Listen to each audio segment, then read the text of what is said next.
Κυρίες και κύριοι, φίλες και φίλοι, καλησπέρα. Απόψε είναι Τετάρτη, 7 Αυγούστου του 2024. Πήρα ένα φίλο μου για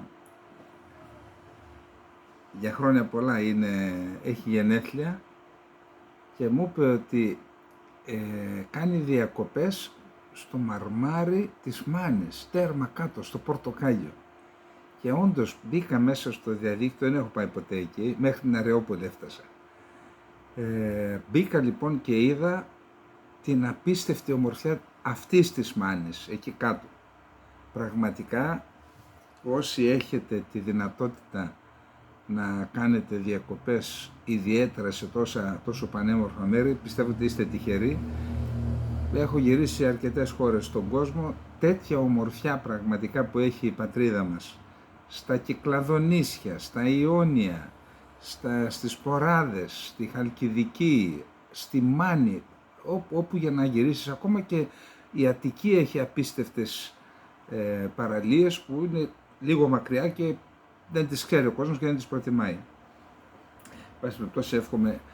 Εμείς είναι δύσκολο να κάνουμε διακοπές, ειδικά τώρα που ξέσπασε και αυτή η ιστορία εκεί κάτω, να δούμε πού θα πάει. Επειδή σχεδίαζα να κάνω το Σαββατοκύριακο ένα ταξίδι εκεί να δω τα δικά μας ζητήματα, μάλλον θα μας πιάσει αυτή η ιστορία τότε, στο δρόμο πιθανόν, στο δρόμο. Αύριο μεθαύριο, να δούμε. Λοιπόν, να δούμε που βρισκόμαστε. Είπαμε και χθες ότι παρατηρώ μία ύφεση. Προσέξτε, όταν λέμε μία ύφεση στις δηλώσεις, δεν λέμε ότι δεν θα γίνει τίποτα, γιατί κάποιος σχολιάζει, πού την είδες ρε Σάββα την ύφεση. Είπαμε ύφεση στις δηλώσεις. Προχτές σας παρουσίασα 10. Υπήρχαν 50 δηλώσεις αξιωματούχων.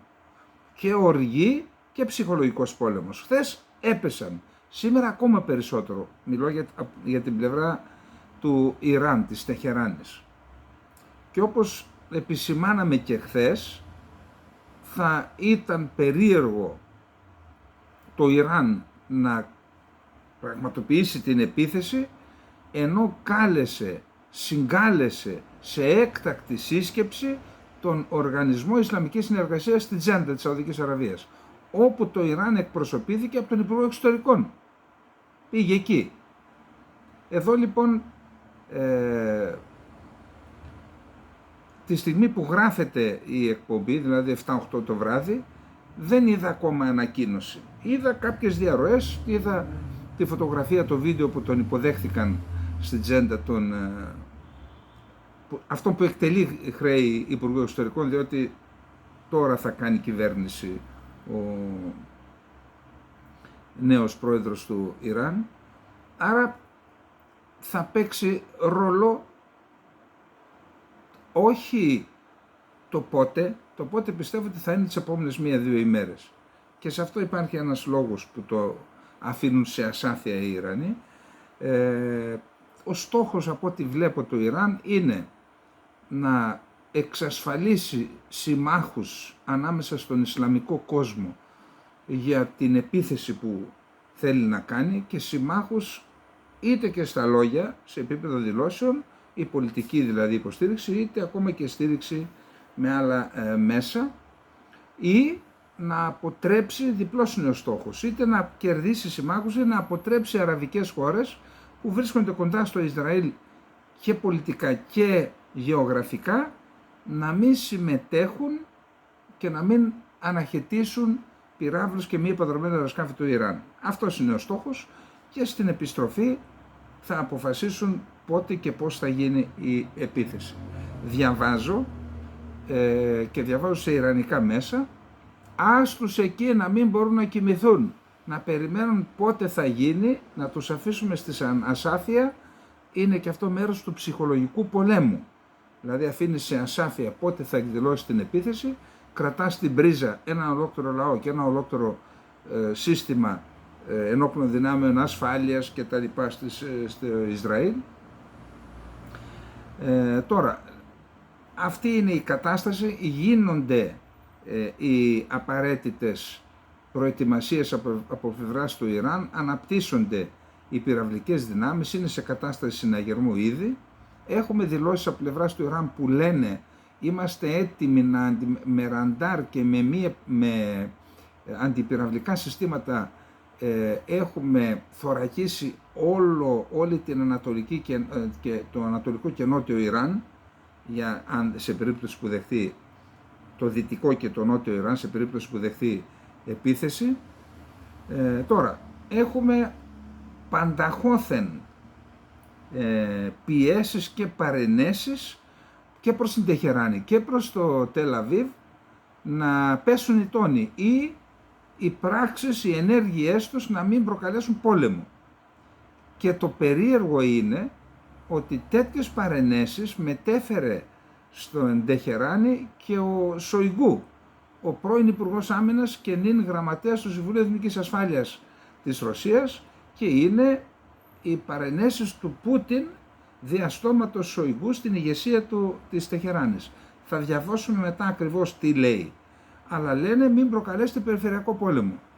Μην πέσετε στην παγίδα του Νετανιάχου δηλαδή. Έχουμε ανοιχτή πρόσκληση από τον Μπλίνκεν και στην Τεχεράνη και στο Τελ Αβίβ και θα έλεγα με αυστηρό τόνο μην προκαλέσετε κλιμάκωση του πολέμου. Θα δούμε επακριβώς μετά τις... Και μάλιστα η Washington Post αναφέρει, η εφημερίδα, ότι το Ιράν βλέποντας τις δηλώσεις, τις παρενέσεις, τις απειλές της Ουάσιγκτον, κυρίως όμως την ανάπτυξη δυνάμεων των Ηνωμένων Πολιτειών της Αμερικής, όχι μόνο γύρω από το Ισραήλ, αλλά επιθετικών δυνάμεων εναντίον του Ιράν, ότι αυτό έφερε σε δεύτερη σκέψη στην Τεχεράνη για τον τρόπο με τον οποίο θα απαντήσει στη δολοφονία του Χανίγια, το μέγεθος δηλαδή της επίθεσης και όλα αυτά. Ο Πούτιν λέει προς Θεού μη χτυπήσετε αμάχους, διότι αυτό μπορεί να εκλειφθεί ως αφορμή, να είναι αφορμή για το Ισραήλ να σου χτυπήσει τις πυρηνικές εγκαταστάσεις. Όσον αφορά την μεταφορά στρατευμάτων, είπαμε και χθες ότι κατέφτασε μία μοίρα αεροσκαφών 5ης γενιάς, τα F-22 στη Βρετανία. Είναι τώρα, σε μια μέρα θα είναι κάπου στη Μέση Ανατολή, δεν ξέρουμε σε ποια βάση θα πάνε. Πάντως αεροσκάφη F-18 από ένα αεροπλανοφόρο, νομίζω το Roosevelt, έχουν αναπτυχθεί σε μια βάση της περιοχής που δεν αναφέρεται σε ποια βάση. Τι σημαίνουν όλα αυτά? Όλα αυτά δεν είναι ενέργειες αμυντικού χαρακτήρα, επιθετικού χαρακτήρα είναι.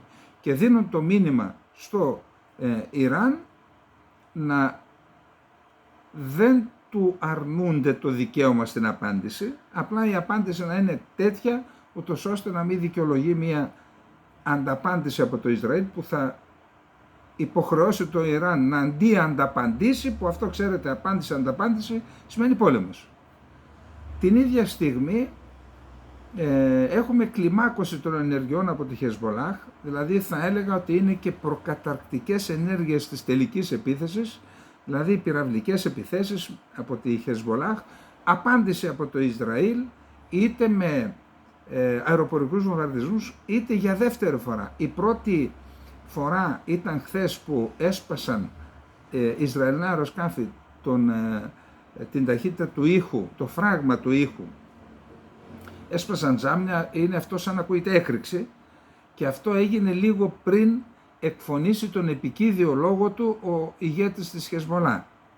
Και είπε ο ίδιος, το κάνετε για να μας φοβήσουν, και σήμερα ξανά έγινε αυτό στον Λίβανο, και είπαμε ότι ο Λίβανος χτύπησε πάλι το όρος Μερών, όπου είναι μια βάση της πολεμικής αεροπορίας, ραντάρ, υποκλοπών και τα λοιπά και συλλογής πληροφοριών,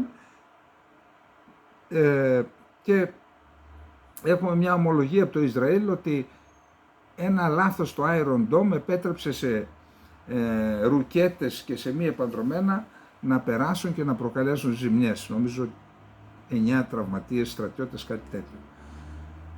Σε γενικές γραμμές η κατάσταση είναι αυτή.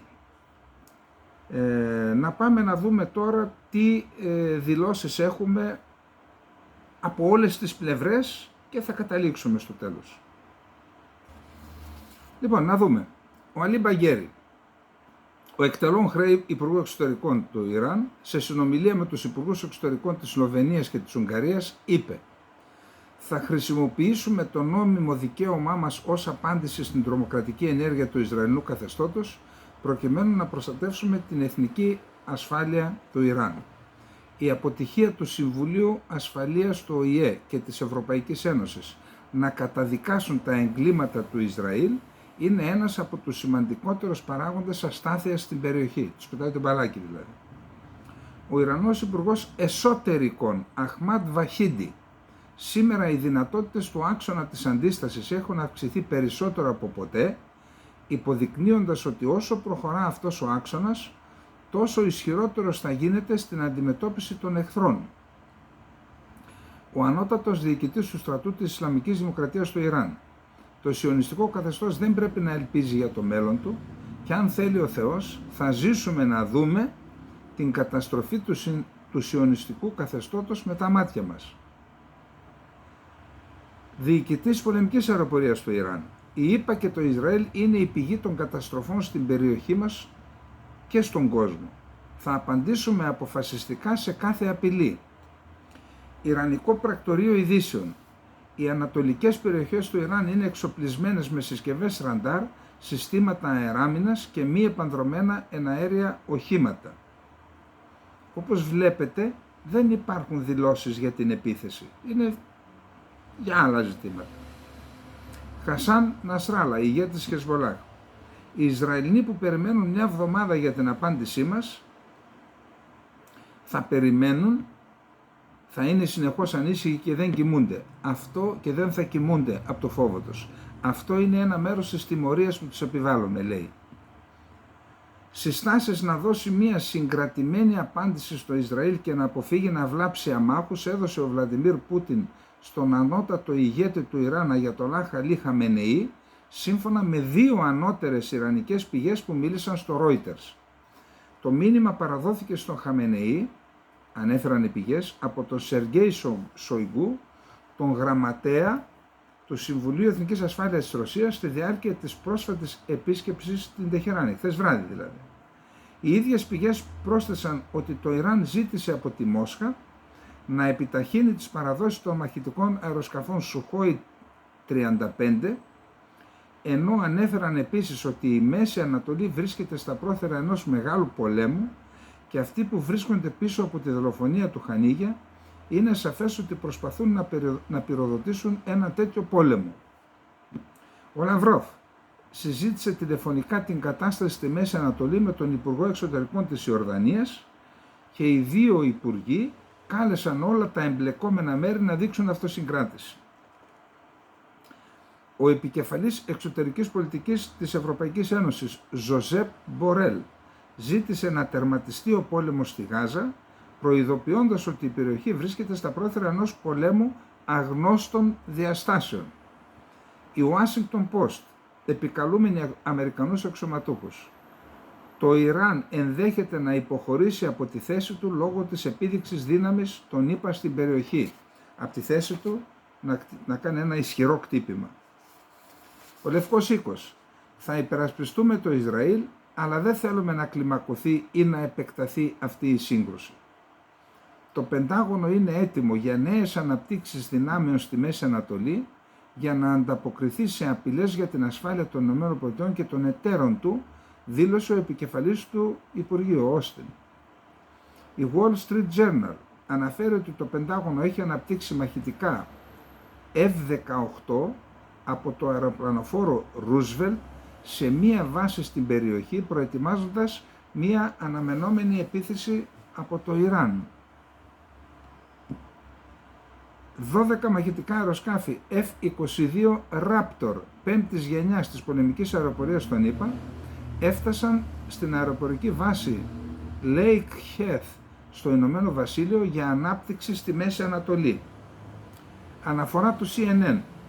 Αμερικανικές πηγές ανακοίνωσαν ότι έχουν αρχίσει να εντοπίζουν κινήσεις στο Ιράν που ενδέχεται να υποδηλώνουν επίθεση τις επόμενες μέρες. Πώς?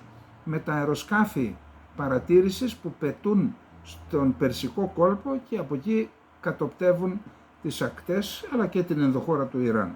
Και με τους δορυφόρους φυσικά. Η Ισραηλινή εφημερίδα Γεντιόθ Αχρονόθ αναφέρει ότι ο Καναδάς έχει αρχίσει να εκενώνει το διπλωματικό προσωπικό από την πρεσβεία του Ισραήλ. Τους διώχνει. Βρετανός Υπουργός Εξωτερικών. Ισραήλ και Λίβανος βρίσκονται στο χείλος του πολέμου. Αν δεν δείξουμε αυτοσυγκράτηση, θα αντιμετωπίσουμε πολύ σοβαρές συνέπειες. Η εφημερίδα The Sun, αγγλική. 1000 Βρετανοί στρατιώτες βρίσκονται στη Μέση Ανατολή σε ετοιμότητα για να απομακρύνουν Βρετανούς πολίτες από τον Λίβανο. Σήμερα Ισραηλινά αεροσκάφη έσπασαν το φράγμα του ήχου στη Βηρητό, το ίδιο είχαν κάνει και χθες. Το κανάλι 12 του Ισραήλ αναφέρει ότι ο Ισραηλινός στρατός ξεκινά προετοιμασίες για ένα μεγάλο κύμα προληπτικών επιδρομών εναντίον στόχων της Χεσμολάχ και του άξονα αντίστασης στο Λίβανο. Το Washington Institute. Οι περισσότεροι Ισραηλινοί αξιωματούχοι συνειδητοποιούν ότι ο σημερινός πόλεμος με τη Χεσμολάχ δεν θα μοιάζει με κανέναν πόλεμο που έχει κάνει το Ισραήλ στο παρελθόν με την οργάνωση αυτή.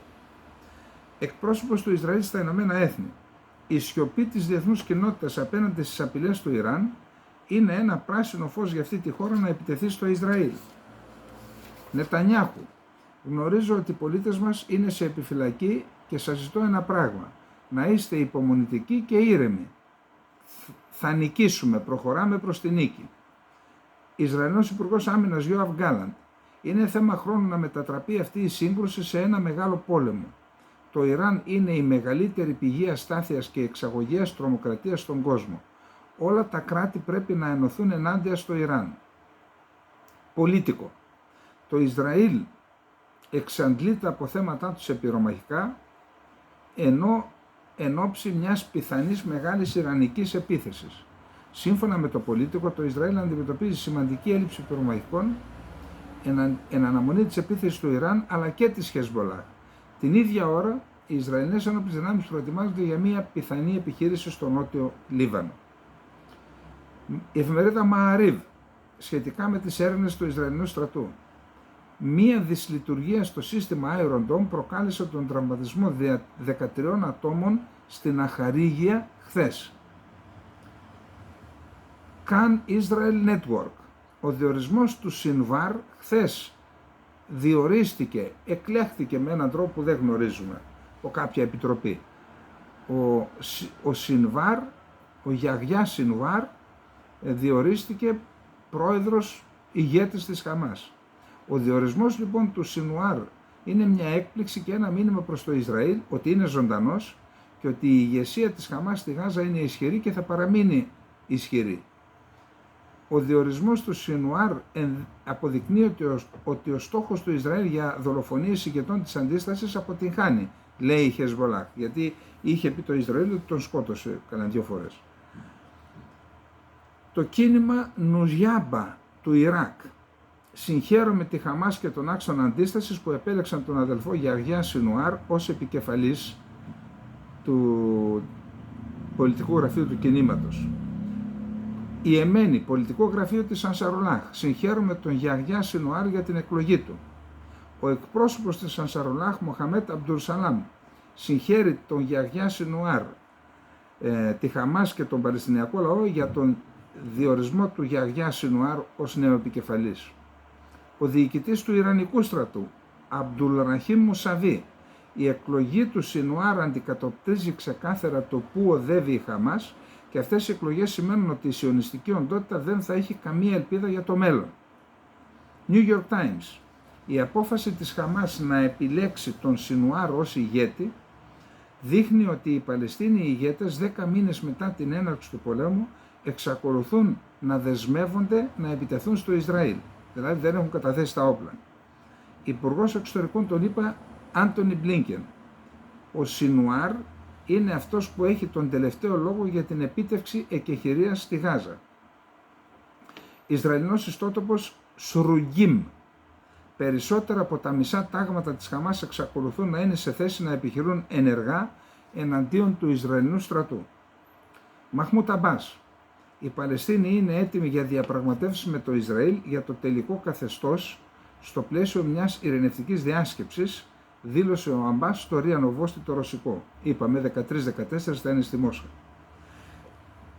Παλαιστινιακό Υπουργείο Υγείας. Η Γάζα χρειάζεται 1,3 εκατομμύρια δόσεις εμβολίου κατά της πολιομελίτιδας, αλλά το Ισραήλ συνεχίζει να αρνείται την μεταφορά τους και την είσοδό τους στον θύλακα. Η Ανσαρουλάχ της Ιεμένης ανακοίνωσε ότι από τον Νοέμβρη του 2023 έχει πραγματοποιήσει επιθέσεις σε 41 Ισραηλινά πλοία στο πλαίσιο της επιχείρησης υποστήριξης της Γάζας.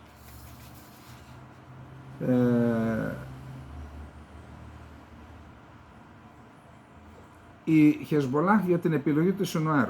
Πρόκειται για ισχυρό μήνυμα προς το Ισραήλ, τη ΗΠΑ και τους συμμάχους τους, που είναι το μήνυμα ότι η Χαμάς είναι ενωμένη στην απόφασή της, στέρεη στις αρχές της, ακλόνητη στις σημαντικές επιλογές της, αποφασισμένη να βαδίσει στο δρόμο της αντίστασης, ανέφερε το σιητικό κίνημα για την εκλογή του Σινουάρ. Η Χεσμολάχ που διαμηνύει ότι δεν θα σταματήσει τις επιθέσεις εναντίον του Ισραήλ σε περίπτωση που συναυθεί συμφωνία κατάπαυσης στη λωρίδα της Γάζας, η εκλογή του Γιαγιά Σινουάρ αυτή την κρίσιμη στιγμή ενισχύει την αποφασιστικότητα για την ενοποίηση των προσπαθειών και τη συνέχιση του ιερού πολέμου Τζιχάντ και της αντίστασης. Νασράλα εκφώνησε τον επικίδιο μια εβδομάδα μετά τη δολοφονία του Χανίγια. Είπε λοιπόν, ισχυρίστηκε ο Νασράλα, ότι το Ισραήλ έχει δίκιο να φοβάται μία επίθεση από το Ιράν και από τον άξονα της αντίστασης. Η αντίδρασή μας θα είναι ισχυρή και αποτελεσματική. Σύμφωνα με τον Νασράλα, το Ισραήλ δεν είναι πλέον η αίτητη δύναμη που νίκησε στο παρελθόν τους μεγαλύτερους αραβικούς στρατούς σε προηγούμενους πολέμους, καθώς σήμερα πρέπει να βασίζεται στην υποστήριξη των ΗΠΑ, του Ηνωμένου Βασιλείου, της Γαλλίας και ορισμένων αραβικών χωρών για να αμυνθεί απέναντι σε μια αναμενόμενη ιρανική επίθεση. Συνέχισε να επιπλήττει τις ΗΠΑ για την υποκρισία τους να υποστηρίζουν το Ισραήλ στις υποτιθέμενες σφαγές που διαπράττει το Ισραήλ εναντίον Παλαιστινίων και Λιβανέζων αμάχων. Ο Νασράλα ανέφερε επίσης ότι το Ισραήλ κάνει ό,τι περνάει από το χέρι του για να εμποδίσει την ίδρυση Παλαιστινιακού κράτους και υποστηρίζει ότι το σύνθημα από το ποτάμι, από τον Ιορδάνη στη θάλασσα, αντανακλά τις Ισραηλινές και όχι τις Παλαιστινιακές φιλοδοξίες. Καταδίκασε την πρόσφατη δήλωση του Υπουργού Οικονομικών Μπεζαλέλ Σμότριξ, ο οποίος είπε ότι η πείνα 2 εκατομμυρίων ανθρώπων της Γάζας θα μπορούσε να είναι δικαιολογημένη και ηθική, να τους αφήσουμε να πεθάνουν, λέει, αλλά δεν μας αφήνουν οι ξένοι. Έσπασαν ότι λίγο πριν αρχίσει την ομιλία του, έσπασαν τα αεροσκάφη τα Ισραηλινά, το φράγμα του οίκου. Ο Μπλίνκεν, οι παρενέσεις και καλυμμένες απειλές. Το Ιράν αντιλαμβάνεται ξεκάθαρα ότι οι ΗΠΑ είναι αμετακίνητες όσον αφορά την προστασία των συμφερόντων της και των συμμάχων της. Την εκτίμησε ότι οι διπλωματικές πιέσεις της κυβέρνησης Biden σε συνδυασμό με την μετακίνηση αμερικανικών πλοίων και αεροσκαφών στη Μέση Ανατολή μπορεί να έχουν αρχίσει να αποδίδουν ώστε το Ιράν να μην προχωρήσει σε μια μεγάλης κλίμακας επίθεση κατά του Ισραήλ ως απάντηση στη δολοφονία Χανίγια, ανέφεραν αξιωματούχοι του Λευκού Οίκου στην Washington Post. Αν και το Ιράν έχει απειλήσει να τιμωρήσει το Ισραήλ με σκληρότερο τρόπο από ό,τι τον Απρίλιο, όταν εξαπέλυσε τα 300 τόσα ντρόν και πυράβλους, η Τεχεράνη μπορεί να επανεξετάζει το σχέδιό της αυτό υπό την μεταφορά αμερικανικών δυνάμεων στην περιοχή και την αποστολή μηνυμάτων για αυστηρές συνέπειες για την κυβέρνηση Πεζησιάν, αναφέρει το δημοσίευμα της Αμερικανικής Εφημερίδας. Το Ιράν αντιλαμβάνεται ξεκάθαρα ότι οι ΗΠΑ είναι αμετακίνητες όσον αφορά την προστασία των συμφερόντων της, των συμμάχων της και των Αμερικανών στην περιοχή. Έχουμε μετακινήσει σημαντικές στρατιωτικές μονάδες για να τονίσουμε τη θέση μας αυτή, δήλωσε στην Washington Post ανώτατος αξιωματούχος της κυβέρνησης Biden. Προσέξτε τώρα αυτό που εντοπίσαμε εδώ και 2-3 μέρες. Κατά το δημοσίευμα, ρόλο στην ενδεχόμενη αλλαγή στάσης του Ιράν μπορεί να έπαιξε και το γεγονός ότι παρά τις αρχικές εκτιμήσεις περί δολοφονίας του Χανίγια με πύραυλο από το Ισραήλ, η Τεχεράνη φέρεται να έχει αποδεχθεί ότι όλα έγιναν με βόμβα στο δωμάτιο του δολοφονημένου ηγέτη της Χαμάς και άρα δεν δικαιολογείται σκληρή απάντηση. Πάτε 2 βίντεο πίσω, 2 μέρες πίσω, να δείτε τι λέγαμε. Τι λέγανε και οι ίδιοι. Άλλα λέγανε οι Αμερικανοί και άλλα λέγανε οι Ιρανοί. Ότι με πύραυλο, επίσημες ανακοινώσεις. Και τώρα φαίνεται, δεν ξέρω, είπαμε ότι δεν ξέρουμε με ποιο τρόπο δολοφονήθηκε, αλλά εάν επαναχωρήσουν και αποδεχθούν αυτό που λένε οι Δυτικοί, θα το κάνουν την ανάγκην φιλοτιμίαν ποιούμενη, για να αποφύγουν το σκληρό χτύπημα. Διότι άλλο να έχει χτυπήσει ο άλλος με στρατιωτικό χτύπημα στην πρωτεύουσά σου, και άλλο να έχει βάλει μια μυστική υπηρεσία μέσω συνεργατών μια βόμβα. Δεν είναι το ίδιο. Άλλο στρατιωτικό χτύπημα και άλλο μια ενέργεια δολοφονική. Αστάθμητος παράγοντας εξακολουθεί να είναι, κατά το δημοσίευμα της Αμερικανικής εφημερίδας, η Χεσμολάχ, για την οποία οι αξιωματούχοι του Λευκού Οίκου λένε ότι είναι μπαλαντέρ.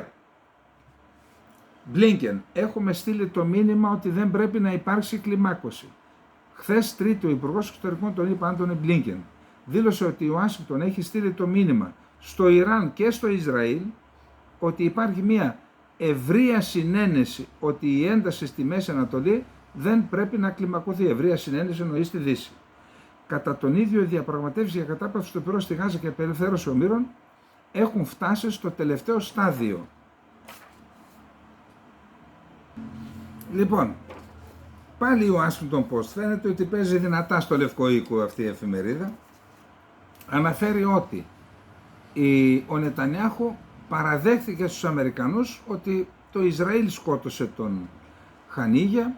Αυτό προκάλεσε σοβαρή αντίδραση στην Ουάσιγκτον, στον ίδιο τον Biden. Αν ο στόχος σου ήταν να κλείσει συμφωνία κατάπαυσης του πυρός, γιατί να σκοτώσεις τον Χανίγια τώρα και να το κάνεις με τρόπο που να αναγκάσει τους Ιρανούς να αντιδράσουν, δήλωσε ο Ντένις Ρος, πρώην Αμερικανός απεσταλμένος στο Ισραήλ. Το Ισραήλ, όπως αναφέρει ο Washington Post, έχει επανειλημμένα εξαπολύσει επιθέσεις κατά της Χεσμολάχ και Ιρανών διοικητών χωρίς να ενημερώσει τη ΣΥΠΑ, εξοργίζοντας τον Biden αλλά και άλλους αξιωματούχους. Τέλος πάντων, τώρα ο Φρανκ Λόουενστάιν, ο οποίος διετέλεσε ειδικός απεσταλμένος για τις Ισραηλινο-Παλαιστινιακές διαπραγματεύσεις υπό τον πρόεδρο Ομπάμα, δήλωσε ότι ο Νετανιάχου έχει φέρει τη ΣΥΠΑ σε δύσκολη θέση. Προκαλεί μία αντίδραση που θα μπορούσε να μας παρασύρει σε πόλεμο, αλλά κανείς δεν τον αμφισβητεί ανοιχτά, γιατί φυσικά είμαστε σύμμαχοι με το Ισραήλ και στεκόμαστε στο πλευρό του, δήλωσε ο Λόουενστάιν. Στο μεταξύ, σύμφωνα πάντα με το αμερικανικό δημοσίευμα, Ισραηλινός αξιωματούχος επιβεβαίωσε ότι η τηλεφωνική επικοινωνία μεταξύ Biden-Νετανιάχου την Πέμπτη, την περασμένη, μετά το θάνατο του Χανίγια ήταν τεταμένη, αφού εδώ σας αποκαλύψαμε και τις αντιδράσεις στο ιστορικό του Ισραήλ. Παρ' όλα αυτά, όπως σημειώνεται στο δημοσίευμα, δεν υπάρχουν ενδείξεις ότι ο Biden είναι πρόθυμος να ασκήσει σημαντική πίεση στο Ισραήλ για να προσπαθήσει να περιορίσει τις ενέργειές του, όπως για παράδειγμα επιβολή όρων ή περιορισμό στρατιωτικής βοήθειας. Ο Μπλίνκεν για τον Σινουάρ. Ο κύριος Σινουάρ μάλιστα τον είπε, απορώ, ο Μπλίνκεν θα του κόψουν τη βίζα οι Ισραηλινοί. Ο κύριος Σινουάρ ήταν και παραμένει βασικός παράγοντας που καλείται να αποφασίσει όσον αφορά τη σύναψη συμφωνίας κατάπαυσης του πυρός στη Γάζα, δήλωσε ο Άντονι Μπλίνκεν όταν έμαθε ότι ο Σινουάρ είναι ο νέος ηγέτης της Χαμάς. Πάντως αυτή η απόφαση της Χαμάς θεωρώ δείχνει ότι είναι στην ουσία μία απόφαση που σημαίνει πάντες αυτοπροαιρέτως αποθανούμεν. Δηλαδή, εάν έπνεε τα λίστια η Χαμάς, πιθανότατα να επέλεγε ένα άλλο άτομο το οποίο θα επιδίωκε μία άλλη προσέγγιση στο ζήτημα. Αλλά όταν βάζεις επικεφαλής έναν σκληρότερο από τον Χανίγια που τον δολοφόνησε το Ισραήλ, τότε ποιο είναι το αποτέλεσμα? Εν πάση περιπτώσει, επειδή όλοι λένε ότι βρίσκεται σε κάποια σύραγγα, πιθανόν, εγώ πιστεύω ότι από τη στιγμή που έγινε ηγέτης της Χαμάς, το πιθανότερο είναι να βρεθεί ένας τρόπος, ξέρουν αυτοί, να βγει από την Γάζα για να είναι ασφαλής, αφού εκεί πάντα υπάρχει ο κίνδυνος να τον σκοτώσουν, όσο είναι σε έναν περιχαρακωμένο θύλακα. Για να δούμε τώρα παρακάτω. Υπουργός Εξωτερικών του Ισραήλ, ο Ισραήλ Κάτς, δήλωσε ότι ο διορισμός του Γιαγιά Σινουάρ ως αρχηγού της Χαμάς αποδεικνύει ότι το Παλαιστινιακό ζήτημα ελέγχεται πλέον πλήρως από το Ιράν και τη Χαμάς. Προσέξτε τι λέει εδώ. Χωρίς Ισραηλινή δράση στη Γάζα, η περιοχή θα έπεφτε εξ ολοκλήρου υπό τον έλεγχο της Χαμάς. Είχε πέσει. Στην Ιουδαία και τη Σαμάρια, στη Δυτική Όχθη δηλαδή, ο Αμπάς και η Παλαιστινιακή Αρχή επιβιώνουν μόνο λόγω των εντατικών στρατιωτικών επιχειρήσεων που κάνει το Ισραήλ κατά της Χαμάς και των υποδομών του Ισλαμικού Τζιχάν, οι οποίες υποστηρίζονται και προωθούνται από το Ιράν. Ξέρετε τι λέει? Ότι η Χαμάς και ο Ισλαμικό Τζιχάν έχουν επιρροή και στην Δυτική Όχθη. Και σου λέει, αν δεν ήμασταν εμείς εκεί να τους κυνηγάμε, θα είχαν ανατρέψει τον Αμπάς. Προσέξτε κάτι πολύ σημαντικό υπάρχει εδώ. Δίπλα στη Δυτική Όχθη υπάρχουν δύο καταβλισμοί προσφύγων Παλαιστινίων από τότε από την εκδίωξή τους, που αγγίζουν τα 2 εκατομμύρια. Τι κατηγορεί ο Κάτς τώρα το Ιράν? Ότι στέλνει όπλα στην Ιορδανία, λαθρεμπόριο όπλων, για να αποσταθεροποιήσει την Ιορδανία, να εξοπλίσει τους Παλαιστινίους και να ενώσει τη Δυτική Όχθη στην ουσία με τα εδάφη αυτά της Ιορδανίας. Και λέει τότε πια θα έχουμε να αντιμετωπίσουμε το Ιράν και εκδισμών και εξανατολών. Αυτό μπορεί να είναι και μία αιτία, αφορμή μάλλον, για να κάνει επιχειρήσεις εκεί το Ισραήλ, αν δεχθεί απειλή από το έδαφος της Ιορδανίας, να ενσωματώσει και εκείνα τα εδάφη για λόγους ασφαλείας.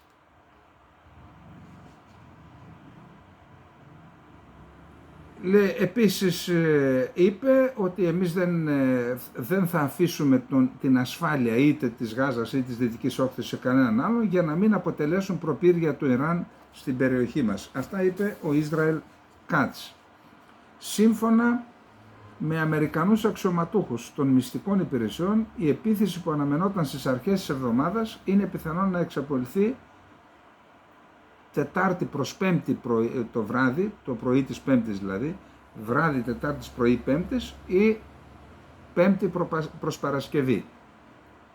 Το αραβικό ενημερωτικό δίκτυο Al Arabiya, επικαλούμενο πηγές της Αμερικανικές Μυστικές Υπηρεσίες, υποστηρίζει ότι η επίθεση του Ιράν και της Χεσμολάχ εναντίον του Ισραήλ, σε αντίπεινα για τις δολοφονίες του ηγέτη της Χαμάς και του νούμερο 2 της Λιβανέζικης οργάνωσης, είναι πιθανό να σημειωθούν Πέμπτη πρωί ή Παρασκευή πρωί.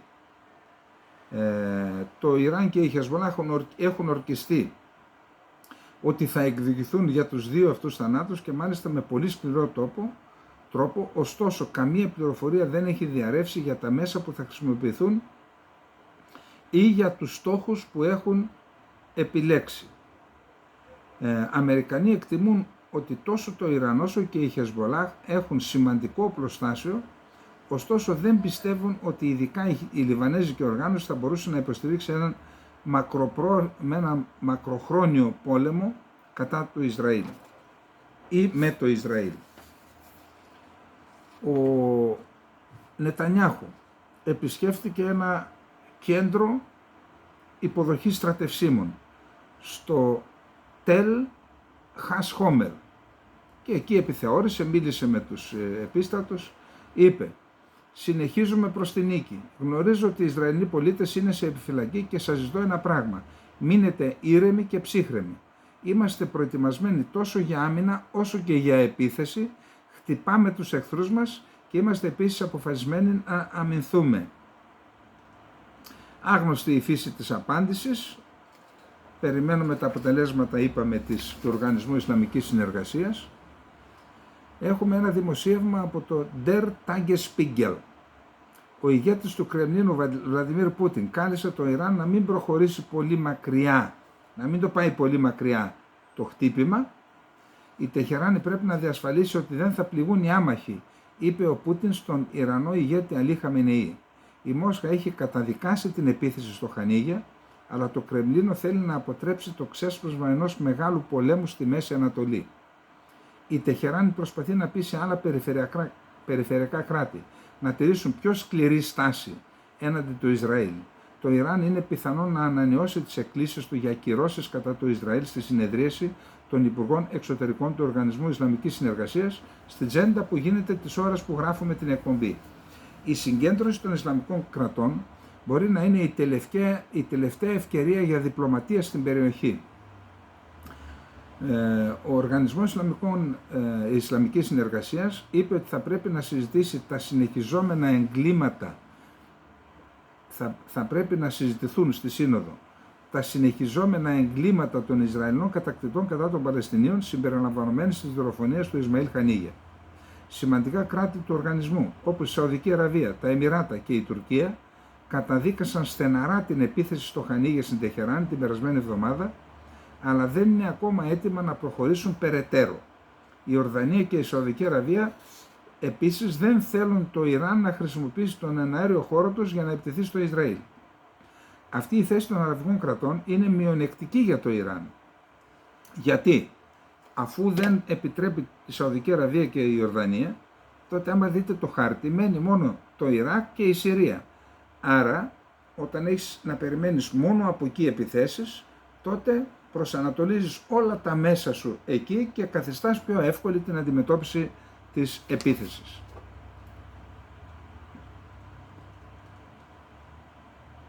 Λοιπόν, εφόσον το Ιράν, αυτό το είπαμε και εμείς χθες, να ευλογούμε λίγο και τα γένια μας, έτσι. Εφόσον το Ιράν θέλει να παρουσιάσει τη θέση του για τη σύγκρουση με το Ισραήλ στη συνάντηση της Τζέντα, πιθανότατα θα περιμένει μέχρι τη διάσκεψη προτού ξεκινήσει η στρατιωτική επίθεση. Το Ιράν θέλει επίσης να κρατήσει τους αντιπάλους του, το Ισραήλ και τις ΗΠΑ, στο σκοτάδι για όσο το δυνατόν περισσότερο, γιατί είπαμε είναι μέρος της τιμωρίας αυτό. Να τελειώσουμε με τις δηλώσεις. Ο πρώην πρωθυπουργός του Ισραήλ, Ναφτάλι Μπένετ, έκανε μια ανάρτηση στο Twitter πραγματικά πολύ σκληρή. Το Ιράν προσπαθεί τώρα να σκοτώσει Αμερικανούς αξιωματούχους σε αμερικανικό έδαφος, με αφορμή δημοσίευμα που λέει ένα Πακιστανό που ταξίδεψε στην Αμερική για να στρατολογήσει πληρωμένους δολοφόνους να σκοτώσουν τον Τραμπ και άλλους αξιωματούχους. Τώρα λέει αυτό. Ο μόνος τρόπος για να σταματήσετε αυτό το ιρανικό χταπόδι του τρόμου είναι να του κόψετε το κεφάλι. Συντρίψτε αυτό το τρομερό καθεστώς όπως συντρίψατε την πρώην Σοβιετική Ένωση. Το καθεστώς του Ιράν είναι η μεγαλύτερη πηγή παγκόσμιου τρόμου. Δεν μπορείς να υπερασπιστείς τον εαυτό σου για πάντα, πολεμώντας τους πληρεξουσίους του και προσπαθώντας να αντιμετωπίσεις όλες τις επιθέσεις τους. Από κάπου θα τη φάσου, λέει. Είναι αναπόφευκτο, θα χάσετε κάποιες επιθέσεις και θα έχετε επανάληψη της 9ης Σεπτεμβρίου. Είναι σαν να μην μπορείς να πολεμήσεις τα μεμονωμένα κουνούπια. Πρέπει να στεγνώσεις το βάλτο. Ο μόνος δρόμος προς τα εμπρός είναι να χρησιμοποιήσουμε μαζικές οικονομικές, διπλωματικές και άλλες ενέργειες για να επιταχύνουμε την κατάρρευση αυτού του τρομερού καθεστώτος. Ακριβώς όπως η Σοβιετική Αυτοκρατορία κατέρευσε το 1989, η Ισλαμική Δημοκρατία του Ιράν θα καταρρεύσει, απελευθερώνοντας το λαό της από το ζυγό της καταποίησης και απελευθερώνοντας τον κόσμο από αυτήν την αυτοκρατορία του τρόμου. Και κλείνουμε το θέμα Ισραήλ και όλα αυτά με καταγγελία της μη κυβερνητικής οργάνωσης, Ισραηλινή μη κυβερνητική οργάνωση B'Tselem, η οποία καταγγέλει το Ισραήλ για κακομεταχείριση και βασανιστήρια με συστηματικό τρόπο σε Ισραηλινές φυλακές χιλιάδων Παλαιστινίων. Υπάρχουν και απαντήσεις που λέει το Ισραήλ εμείς δεν τα κάνουμε αυτά, πάντως αυτό έρχεται μετά από καταγγελίες ανεξάρτητων ειδικών του ΟΗΕ για βασανιστήρια, σεξουαλικές κακοποιήσεις κτλ. Θα περάσουμε τώρα στα δικά μας. Υπάρχει μια λέξη, ευνομία. Ωραία λέξη, ωραία είναι η ελληνική γλώσσα, ευνομία. Με τη λέξη ευνομία, τη λέξη ευνομία επέλεξαν για να δώσουν όνομα σε μια διακρατική άσκηση που γίνεται από το 2020, 20, 21, 22, 23, 24 φέτος θα γίνει, στις 14 Σεπτεμβρίου, ημέρα μνήμης της γενοκτονίας του μικρασιατικού ελληνισμού. Είναι μια άσκηση στην οποία συμμετέχει το πολεμικό ναυτικό και η πολεμική αεροπορία της Ελλάδος, της Γαλλίας, της Ιταλίας και της Κύπρου. Πού διεξάγεται? Διεξάγεται νοτίως και νοτιοανατολικός της Κάσου και της Καρπάθου, σε δύο περιοχές που θα δεσμευτούν από τους διοργανωτές με ναύτεξ ελληνική, γιατί είναι ελληνικής δικαιοδοσίας, και είναι μια άσκηση μήνυμα προς την Τουρκία και μάλιστα από χώρες. Η Γαλλία είναι γνωστό ότι έχει συμμαχία με την Ελλάδα, την πληρώνουμε αυτή τη συμμαχία υπόψη, δισεκατομμύρια, και η Ιταλία είναι σημαντικό που συμμετέχει. Γιατί η Ιταλία με τη Γαλλία έχουν κοινά συμφέροντα στην Ανατολική Μεσόγειο, και αναφέρομαι στην Κυπριακή ΑΟΣ, και φυσικά η Ελλάδα και η Κύπρος. Δεν ξέρουμε ακόμα με τι τμήματα θα συμμετέχουν οι χώρες. Απλά να πούμε ότι το 2023 η Ελλάδα έλαβε μέρος με 8 μαχητικά αεροσκάφη, ένα υπτάμενο ραντάρ, μία φρεγάτα, ένα υποβρύχιο και μία μονάδα ειδικών δυνάμεων. Ενώ η Γαλλία και η Ιταλία συμμετείχαν με βαριές μονάδες των πολεμικών του στόλου, φρεγάτες δηλαδή. Επίσης και η Κύπρος με όποιες δυνατότητες έχει. Σημαντικό είναι πάντως ότι 4 χώρες της Ευρωπαϊκής Ένωσης που έχουν κοινά συμφέροντα στην περιοχή δείχνουν στρατιωτική παρουσία σε μία γεωγραφική περιοχή που η Τουρκία διεκδικεί με αυτό το τρελό τουρκολιβικό μνημόνιο.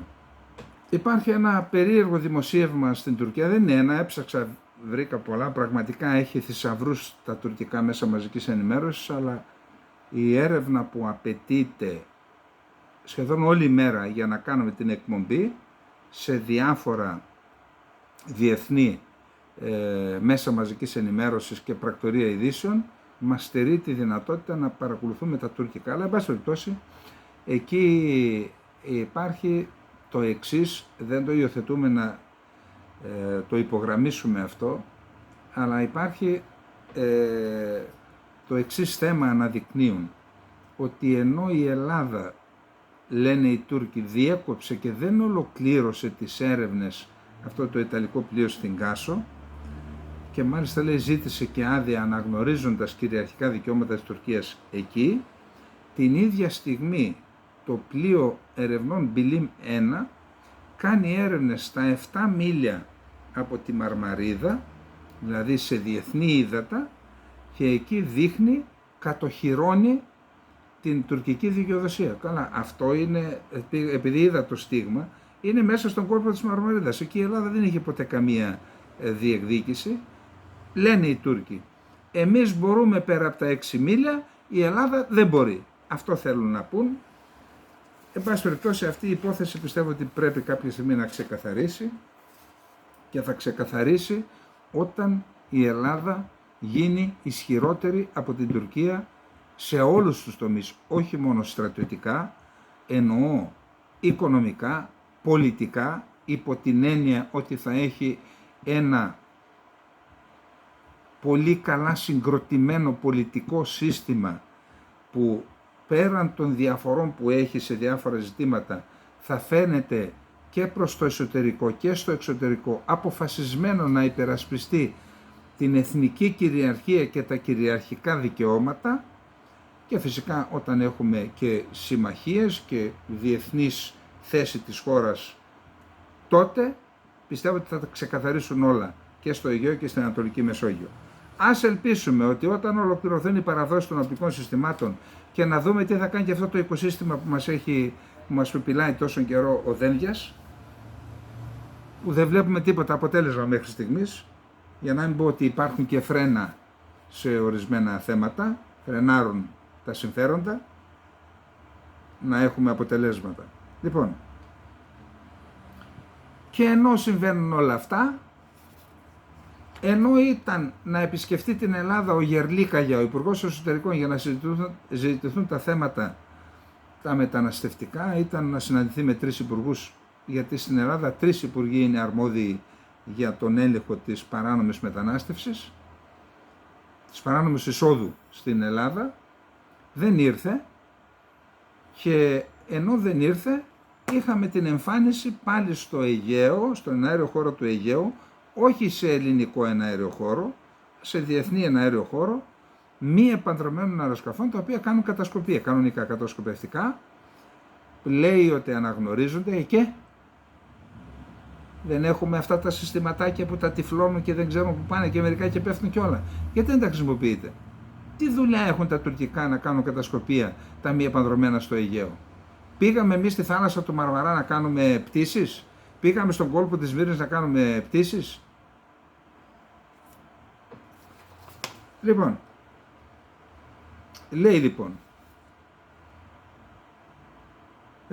τα Bayraktar TAF V2 πραγματοποίησαν κατασκοπευτικές πτήσεις, κατέγραφαν με τις κάμερές τους τις κινήσεις σε όλη την έκταση του FAR Αθηνών, και έστειλε και ένα κατασκοπευτικό αεροσκάφος επανδρωμένο ελικοφόρο ATR για να κάνει και αυτό. Επί 4 μέρες γίνανε αυτά. Τώρα, επίσης, όσο ήταν η κρίση κάτω στην Κάσο, έστειλε και το Αξουνγκούρ, ένα πιο εξελιγμένο μη επανδρωμένο αεροσκάφος, το οποίο έκανε κατόπτευση της περιοχής. Αυτό καταγράψτε το. Φαίνεται ότι η Τουρκία κάνει κάποιες απόπειρες, δίνει κάποια μηνύματα σε κάποιους εδώ πέρα, δεν ξέρω τι ακριβώς θέλει να τους πει. Εγώ απλά να σημειώσω ότι ένα τέτοιο Αξουνγκούρ έπεσε στις 27 Μαΐου, νομίζω το κατέρριψε το Εργατικό Κόμμα του Κουρδιστάν, οι Κούρδοι, οι οποίοι σύμφωνα με το γραφείο τύπου των ανταρτών, των Κούρδων ανταρτών, έχουν καταρρίψει μέχρι στιγμής από τον Ιανουάριο 19 μη επανδρομένα αεροσκάφη της Τουρκίας. Τα περισσότερα Bayraktar TAV2, αλλά τα V2, αλλά και Αξουνγκούρ και ό,τι καλύτερο έχουν. Πέφτουν σαν τις μπεκάτσες. Και προχτές πρέπει να έπεισε άλλο ένα, απλά ακόμα δεν είχαμε ανακοίνωση από το γραφείο τύπου των ανταρτών, των Κούρδων ανταρτών. Ολοκληρώθηκαν οι εκλογές, πανηγυρίζει ο Ράμα. Είπαμε ότι ο Βαγγέλης Τάβος, που κέρδισε τις εκλογές, έκανε μια δήλωση και κάλεσε τον Γκικουρία, τον υποψήφιο της Ομόνοιας, και λέει, έλα να σου δώσω μια αντιδημαρχία. Να δούμε τι λέει ο Γκικουρία για αυτό το θέμα. Δεν υπάρχει περιθώριο συνεργασίας με τον νέο δήμαρχο της Χιμάρας, Βαγγέλη Τάβο, κατέστησε σαφές ο Πέτρος Γκικουρία με δηλώσεις του στην ομογενειακή εφημερίδα της Νέας Υόρκης Εθνικός Κήρυκας. Ειδικότερα, ο Γκικουρίας, με στόχο να εφαρμόσει το πρόγραμμα του, ο οποίος ήταν υποψήφιος με την υποστήριξη του κόμματος Ομόνια και του κόμματος Ένωσης Ανθρωπίνων Δικαιωμάτων, του ΚΕΑΔ, με στόχο να εφαρμόσει το πρόγραμμα του Μπελέρη, τόνισε ότι δεν υπάρχει κανένα σημείο σύγκλησης με τον Τάβο, ο οποίος του πρότεινε τη θέση του αντιδημάρχου. Αυτή τη στιγμή δεν το σκέφτομαι αυτό. Το πρόγραμμα του Τάβου είναι να συνεχίσει το αντίστοιχο του Έντι Ράμα. Εγώ είχα το μελετημένο πρόγραμμα του Μπελέρη, τον οποίο το στήριξαν στη Χιμάρα κατά τις προηγούμενες εκλογές. Καμία σχέση με το πρόγραμμα του Τάβου. Τον κύριο Τάβο τον έφερε ο Ράμα για να συνεχίσει την αρπαγή των περιουσιών των χιμαριωτών. Δεν έχω να κάνω τίποτα με αυτό και δεν συμμετέχω στη Δημοτική Αρχή του Τάβου. Τώρα, ο Γκικουρία έκανε και αυτό στις καταγγελίες του. Ευχαρίστησε όλους όσους ήρθαν από όλες τον πλανήτη να τον στηρίξουν. Όμως είπε ότι ένα σημαντικό ποσοστό που ήρθε στη Χιμάρα το απαγόρευσαν να ψηφίσει και αυτό υπολογίζεται στο 25%. Θα ήθελα αρχικά να ευχαριστήσω μέσα από την καρδιά μου όλους τους χυμαριώτες που ήρθαν να με τιμήσουν με την ψήφο τους. Ένα μεγάλο ευχαριστώ επίσης από καρδιά σε αυτούς που άφησαν τις δουλειές τους στην Ελλάδα και σε όλο τον κόσμο για να συμμετέχουν στις εκλογές. Δυστυχώς δεν κερδίσαμε το Δήμο. Έλαβαν χώρα πολλές παρανομίες, εκβιασμοί και εξαγορά ψήφων.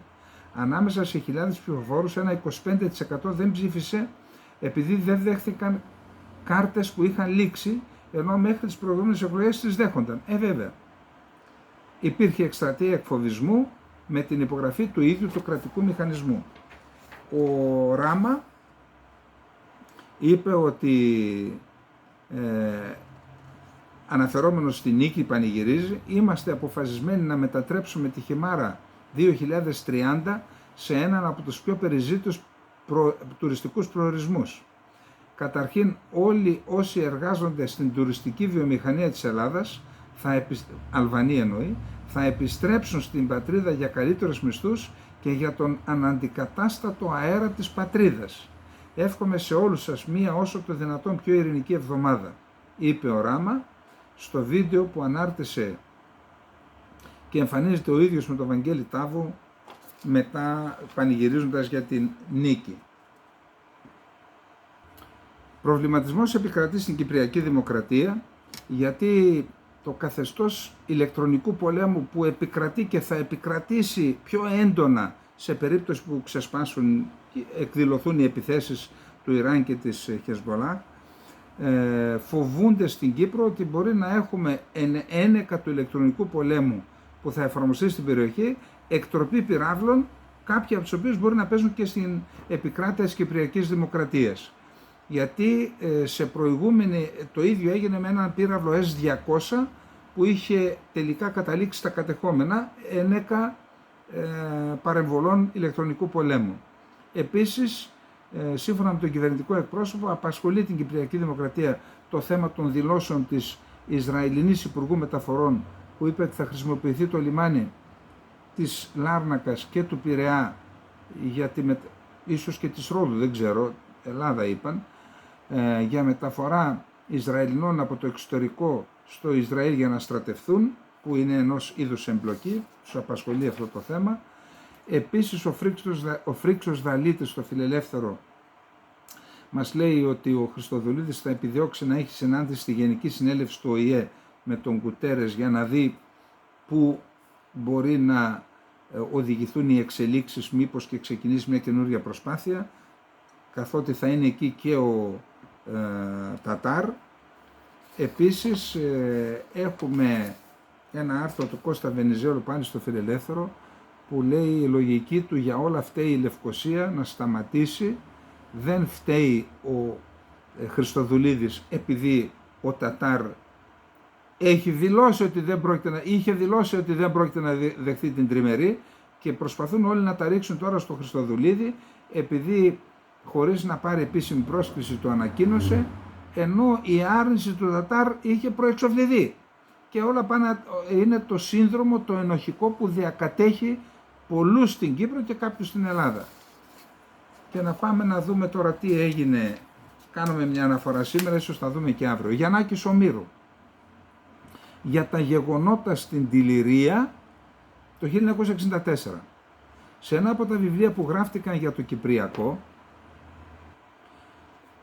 με τίτλο «Το Κυπριακό και οι συνωμότες του», ο συγγραφέας Νι Τζελέπης ιχνηλατεί με τεκμηρίωση τη σχέση του πρωτοεμφανιστέντος σχεδίου Άτσεσον με τα γεγονότα της Τιλιρίας του Αυγούστου του 1964, τα οποία στην πραγματικότητα αποτέλεσαν την πρώτη επέμβαση της Τουρκίας στην Κύπρο.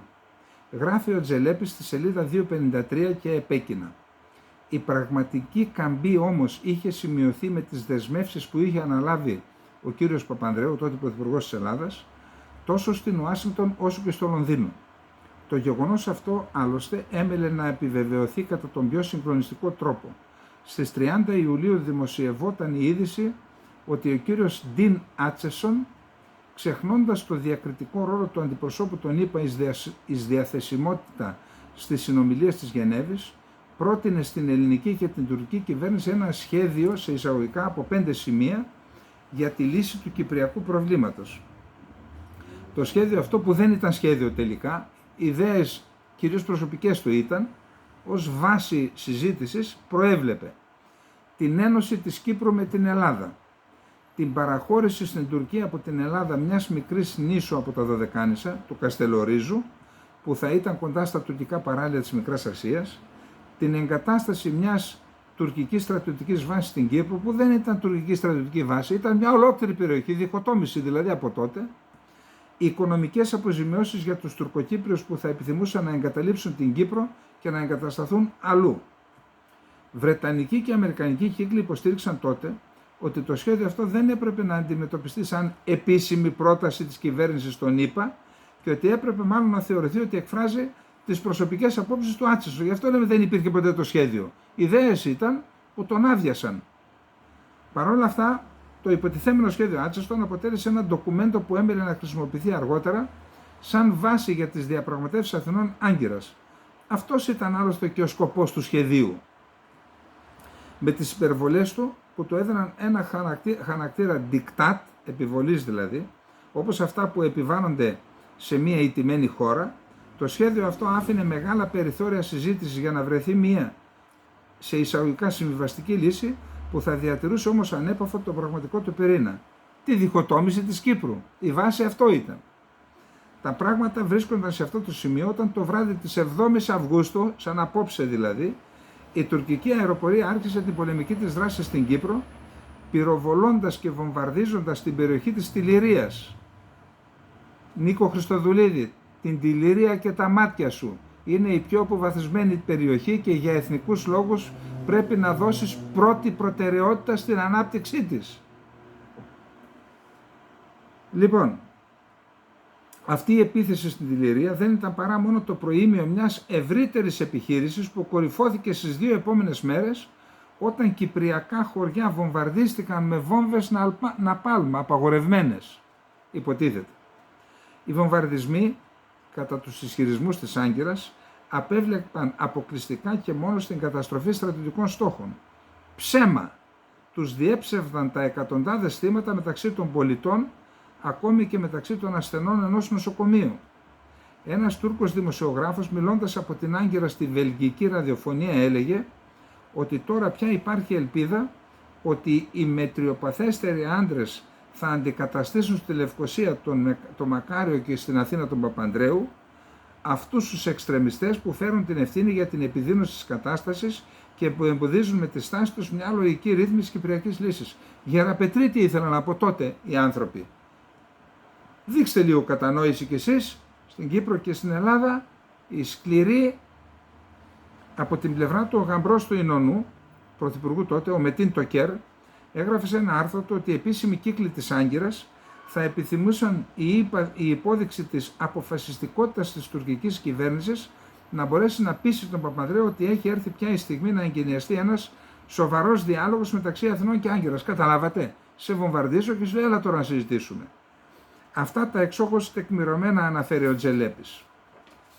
Ήταν λοιπόν η πρώτη επέμβαση της Τουρκίας στην Κύπρο, με σαφή στόχο για επιβολή με πιθαναγκασμό δια της στρατιωτικής βίας της Λευκοσίας και της Αθήνας διχοτομικής λύσης στο Κυπριακό, με βάση το ψευδεπίγραφο ενωτικό σχέδιο Άτσεσον. Ψέμα, και μην ακούτε όταν λένε για Άτσεσον. Ένα ψέμα ήταν. Με τις ηρωικές μάχες της Τιλιρίας στην ουσία ματαιώθηκε η πρώτη απόπειρα της Τουρκίας να εισβάλλει στην Κύπρο. Τουρκοκύπριοι ένοπλοι δημιούργησαν στην περιοχή Κόκκινων Μανσούρας στρατιωτικό προγεφύρωμα στο οποίο αποβίβαζαν στρατιωτικές δυνάμεις από την Τουρκία και μεγάλες ποσότητες οπλισμού. Πολιτικός στόχος ήταν, αφού ενωθούν με τον θύλακα της Λεύκας, να δημιουργήσουν μεγάλο καντόνιο, το οποίο θα ενωνόταν αργότερα με εκείνο της Λευκοσίας Κιόνελη για να επιβάλλονται διχοτόμηση. Η κατάληψη από Τούρκους ενόπλους στρατηγικής σημασίας υψωμάτων γύρω από το προγεφύρωμα των Κόκκινων προκάλεσε την αντεπίθεση των δυνάμεων της Δημοκρατίας για περιορισμό του προγεφυρώματος. Τα στρατευμένα παιδιά της νεοσύστατης τότε Εθνοφρονάς πολέμησαν με απαράμιλο θάρρος και ηρωισμό, τιμή και δόξα σε όσους πολέμησαν. περισσότερα από 60 τουρκικά αεροπλάνα εξόρμησαν εναντίον των βορείων ακτών μας από την πόλη της Χρυσοχούς ως τη Μόρφου και βομβάρδισαν με αμερικανικές βόμβες ναπάλμ χωριά και άμαχο πληθυσμό. Κατέκαψαν την ιερή γη της Τιλιρίας, σκόρπισαν φωτιά και θάνατο, αλλά ο πολιτικός και στρατιωτικός στόχος της Τουρκίας για εισβολή και διχοτόμηση ματαιώθηκε. Αντικρίζοντας τις διακοινωτικές ταραχές του 63-64 από την ιστορική εξέταση 6 σχεδόν, από την ιστορική απόσταση 6 σχεδόν δεκαετιών, δεν υπάρχει πλέον καμία αμφιβολία ότι υποδαβλίστηκαν και οργανώθηκαν από την Τουρκία για να προωθήσει τον παλιό στόχο της διχοτόμησης με αξιοποίηση του πρωταθέντος σχεδίου Άτσισον. Αυτό που δεν πέτυχε τότε η Τουρκία το κατόρθωσε 10 χρόνια αργότερα, όταν είχαμε την προδοσία του πραξικοπήματος και της Χούντας. Τιμώντας το έπος της Τιλιρίας και επιμένοντας σε λύση του Κυπριακού δημοκρατική, λειτουργική και βιώσιμη, δεν πρέπει να έχουμε αυταπάτες. 60 χρόνια από τη βάρβαρη τουρκική επίθεση στην Τιλιρία και 50 χρόνια από το έγκλημα της εισβολής του 1974, το Κυπριακό εξακολουθεί να αποτελεί πρόβλημα τουρκικού επεκτατισμού. Για την οικοδόμηση μιας ρεαλιστικής στρατηγικής, οι εκτιμήσεις της Ελλάδας και Κύπρου πρέπει να στηρίζονται σε αυτήν την απλή αλήθεια. Να περάσουμε στην Τουρκία. Μετά το Υπουργικό Συμβούλιο ή στο Υπουργικό Συμβούλιο, ο Ερντογάν μίλησε για ένα ατσάλινο θόλο που θα κάνει η Τουρκία και θα καλύπτει το σύνολο της τουρκικής επικράτειας με αντιαεροπορικά και αντιπυραυλικά συστήματα, τα οποία θα είναι διασυνδεδεμένα μεταξύ τους με ηλεκτρονικούς υπολογιστές και βοήθεια της τεχνητής νοημοσύνης, και έτσι η Τουρκία θα έχει ένα από τα πιο σύγχρονα αντιαεροπορικά αντιπυραυλικά συστήματα στον κόσμο. Αυτό είναι το σχέδιο. Επίσης παρουσίασαν στον Πρωθυπουργό και το διαστημικό πρόγραμμα της Τουρκίας. Εν πάση περιπτώσει, λόγια είναι, αλλά καλό είναι να παρακολουθούμε τι γίνεται, κύριε Δένδια. Κανονικά η Ελλάδα έπρεπε να έχει ένα ειδικό τμήμα στο Γενικό Επιτελείο Εθνικής Άμυνας, το οποίο θα ασχολείται αποκλειστικά με το εξοπλιστικά πρόγραμμα της Τουρκίας. Αποκλειστικά 24 ώρες το 24ωρο, με επαγγελματισμό και σε συνεχή βάση. Τώρα, υπάρχει ο Τζόναθαν Σπάιερ, ο οποίος είναι ερευνητής σε στρατηγικά ζητήματα στη Μέση Ανατολή στο Ινστιτούτο Στρατηγικών Μελετών της Ιερουσαλήμ. Αναφέρεται στο ενδεχόμενο η Τουρκία, καταρχάς λέει και αυτός, όπως λέμε και εμείς, ότι δεν πρέπει να θεωρούμε ότι οι δηλώσεις Ερντογάν γίνονται για άλλο λόγο παρά μόνο για αυτόν, για τον εμφανή και τον προφανή. Ότι έχει η Τουρκία σχέδια εμπλοκής στη Μέση Ανατολή και στα Ισραηλινά εκεί και στη Γάζα, πιθανόν όχι ευθέως με τους στρατώτες, αλλά μέσω της Σαντάτ, αυτής της παραστρατιωτικής οργάνωσης την οποία τη χρησιμοποίησε και στη Λιβύη και στο Καραμπάχ. Και τι είπε ο Ερντογάν? Ανέφερε αυτές τις επιχειρήσεις της Τουρκίας, εκεί που χρησιμοποίησε μισθοφόρους. Και λέει προσοχή, μπορεί να χρησιμοποιήσει μισθοφόρους. Υπόψη είναι ότι ο ιδρύτης της Σαντάτ πέθανε προχθές, αυτός ο Τανριβερντή. Η Τουρκία θα υποβάλει σήμερα δήλωση παρέμβασης στην υπόθεση περί γενοκτονίας στη Γάζα που έχει υποβάλει Νότια Αφρική. Δήλωσε τουρκική διπλωματική πηγή. Η δήλωση έγινε το απόγευμα, αφού ο Υπουργός Εξωτερικών Φιντάν δήλωσε αυτή την εβδομάδα ότι η Τουρκία θα προχωρήσει σε σχετική δήλωση σήμερα Τετάρτη. Η επέμβαση της Τουρκίας οθεί τη διεθνή κοινότητα να αναγνωρίσει και να αντιμετωπίσει την ανθρωπιστική κρίση στη Γάζα, ανέφερε η διπλωματική πηγή στην Άγκυρα. Εδώ λοιπόν οι Ισραηλινοί δεν αναγνώρισαν τη γενοκτονία που διέπραξε η Τουρκία στους Έλληνες, στους Αρμένιους και τους Ασσύριους, και τώρα δέχεται την κατηγορία περί γενοκτονίας από την Τουρκία. Αυτά για να μην νομίζετε ότι τα ξέρετε όλα, κύριοι. Δεν τα ξέρετε όλα, ούτε τα κάνετε σωστά όλα. Αν την είχατε αναγνωρίσει, φέρτε τώρα στην Κνεσέτ ψήφισμα και αναγνωρίστε, για να εξισορροπήσετε την κατάσταση με την Τουρκία. Ο αναπληρωτής Υπουργός Εμπορίου των ΗΠΑ, Μάθιου Άξελροντ, ανακοίνωσε ότι οι ΗΠΑ ενδέχεται να επιβάλλουν κυρώσεις σε τουρκικές εταιρείες που εξάγουν τεχνολογία στη Ρωσία. Καληνύχτα και έφεξε, λέμε. Τώρα ξυπνήσατε. Ηνωμένες Πολιτείες. Ο Αμερικανός Υπουργός Άμυνας Λόιτ Όστιν διεμήνυσε χθες Τρίτη ότι οι ΗΠΑ δεν θα ανεχθούν επιθέσεις εναντίον των δυνάμεών τους που είναι αναπτυγμένες στη Μέση Ανατολή. Θα δεχτείτε ή δεν δεχτείτε, δεν έχει σημασία, ήδη τη φάγατε χθες. Και όλα αυτά για τα τραγικά λάθη που κάνατε στο παρελθόν και δώσατε χώρο να καταλάβει είτε το Ιράν ή ο λεγόμενος άξονα της αντίστασης, περιοχές τις οποίες είχατε υπό τον έλεγχό σας. Μην απατάστε. Οι ΗΠΑ δεν θα ανεχθούν επιθέσεις εναντίον στρατευμάτων μας στην περιοχή, είπε ο Όστιν, την επόμενη πλήγματος με ρουκέτες σε αεροπορική βάση στο Ιράκ, που τραυμάτισε 7 Αμερικανούς. Foreign policy. Η υπεράσπιση του Ισραήλ πιέζει τον Αμερικανικό στρατό και επηρεάζει τις άλλες προτεραιότητές του. Το 55% των Αμερικανών αντιτίθεται πλέον στην αποστολή Αμερικανικών στρατευμάτων για να υπερασπιστούν το Ισραήλ, εάν οι γείτονές τους του επιτεθούν. Μόνο το 41% υποστηρίζει μια τέτοια ενέργεια. Αυτό είναι το χαμηλότερο επίπεδο υποστήριξης από την έναρξη της έρευνας που γίνεται συνεχώς από το 2010. Οι αμερικανικές εταιρείες ανησυχούν για τη διαφθορά και την ασφάλεια της κοινής παραγωγής στην Ουκρανία, γι' αυτό κολυσιεργούν και δεν υπογράφουν συμβόλαια με ουκρανικές εταιρείες για συμπαραγωγή οπλικών συστημάτων. Πάμε στη Ρωσία. Ο Ζελένσκι υπέγραψε νόμους που παρατείνουν το στρατιωτικό νόμο και την στρατολόγηση πολιτών στην Ουκρανία ως τις 9 Νοεμβρίου.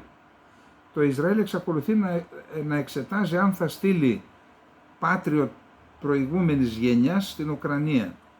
Λέει ότι το Κίεβο έκανε λάθη προσπαθώντας να μιλήσει στο Ισραήλ στη γλώσσα των τελεσυγράφων.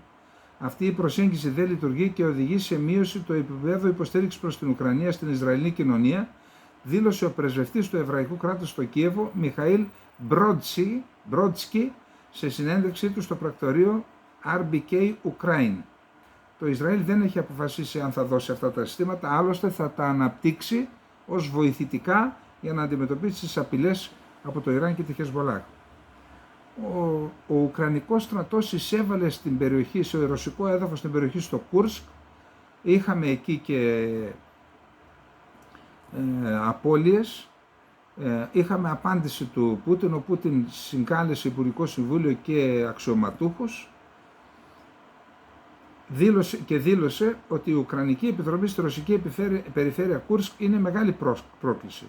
Το καθεστώς του Κιέβου ξεκίνησε άλλη μια μεγάλη πρόκληση, δήλωσε ο Πούτιν στα μέλη της ρωσικής κυβέρνησης σχετικά με την επίθεση στο Κούρσκ. Είπε ότι οι Ουκρανικές δυνάμεις διεξήγαγαν αδιακρίτως βομβαρδισμό πολιτικών στόχων στην περιφέρεια Κούρσκ. Ήταν και ο κυβερνήτης, μίλησε και με τον κυβερνήτη και είπαν ότι στέλνουν εκεί μονάδες της Εθνοφουρνάς. Ο Πούτιν έχει προσκληθεί στην ορκομοσία της νέας ηγέτης του Μεξικού, της Κλαούντια Σάινμπαουμ, που θα γίνει στη 1 Οκτωβρίου ορκομοσία, γράφει η εφημερίδα Ισβέστια. Θα δούμε αν θα στείλει, λέει, ή αν θα στείλει κάποιον άλλον. Η εφημερίδα Die Welt, η γερμανική, ενώ η κατάσταση στο πεδίο της μάχης μοιάζει ολοένα και πιο απελπιστική για τον Ουκρανικό στρατό, η Δύση προφανώς προετοιμάζεται για πιθανές ειρηνευτικές συνομιλίες και προετοιμάζει τον Ζελένσκι για αυτές, γράφει η γερμανική εφημερίδα. Σύμφωνα με το δημοσίευμα, μια συγκεκριμένη φόρμουλα συζητείται ήδη σε δυτικούς και ουκρανικούς διπλωματικούς κύκλους που θα απαιτούσε σοβαρές παραχωρήσεις από το Κίεβο. Επιπλέον, ο Ζελένσκι δεν είναι πλέον τόσο κατηγορηματικά αντίθετος σε αυτές τις παραχωρήσεις και διαπραγματεύσεις με τη Ρωσία. Σύμφωνα με το δημοσίευμα, η αλλαγή στάσης του Ζελένσκι οφείλεται στο γεγονός ότι δεν έχει άλλη επιλογή. Το Κίεβο αρχίζει να αποδέχεται ότι η Δύση δεν είναι έτοιμη να της προμηθεύσει περισσότερα όπλα σε σύντομο χρονικό διάστημα. Την ίδια στιγμή, οι αμυντικές προοπτικές της Ουκρανίας χειροτερεύουν, οι Ουκρανικές ένοπλες δυνάμεις δεν διαθέτουν στρατεύματα και παρά τις προμήθειες από τη Δύση με όπλα και πυρομαχικά παραμένουν αδύναμες.